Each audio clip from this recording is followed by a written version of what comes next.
જેઓ નિર્દોષ છે તેઓ પ્રભુના નિયમશાસ્ત્રને અનુસરે છે તેઓને ધન્ય છે। શુક્રવાર 3 જુલાઈ 2026। આજે સવારે અમારા ધ્યાન માટે મેં ગીતશાસ્ત્ર 90 શ્લોક 12 માંથી પસંદ કર્યું છે। અમારા જીવન કેટલા ટૂંકા છે તે તમે અમને શીખવો જેથી અમે ખરેખર જ્ઞાની બની શકીએ।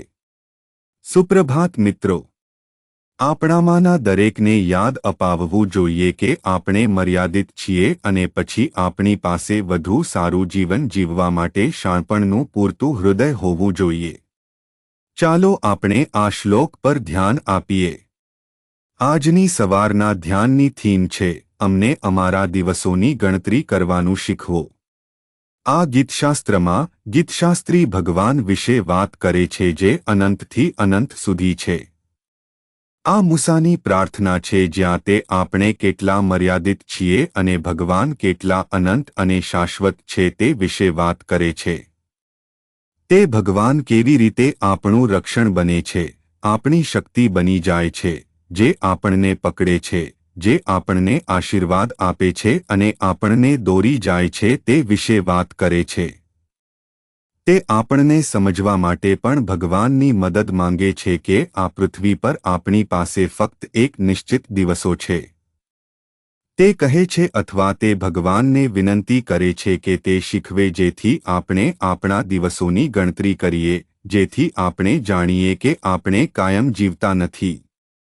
તે જાણવું કે આપણે શાણપણનું હૃદય રાખવા અને યોગ્ય જીવન જીવવા માટે પૂરતા સારા હોવા જોઈએ, જે અર્થપૂર્ણ છે, જે ચોક્કસપણે નફરતથી ભરેલું રહેશે નહીં, જે આપણા વિશે નહીં હોય, જે અન્યને ધ્યાનમાં રાખીને જીવન જીવવા વિશે નહીં હોય।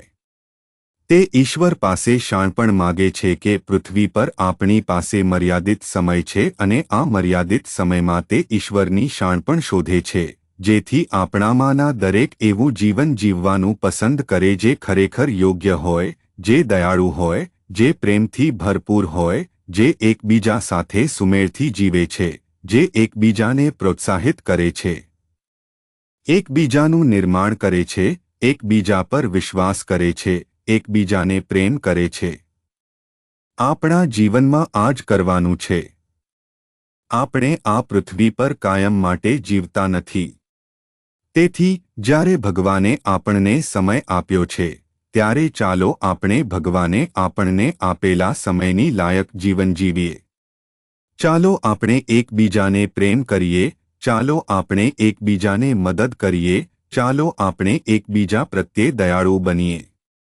પ્રાર્થના। કૃપાળુ ભગવાન, આપણા સ્વર્ગીય પિતા, અમને મદદ કરો પ્રભુ, જેથી આપણે અર્થપૂર્ણ અને યોગ્ય જીવન જીવીએ।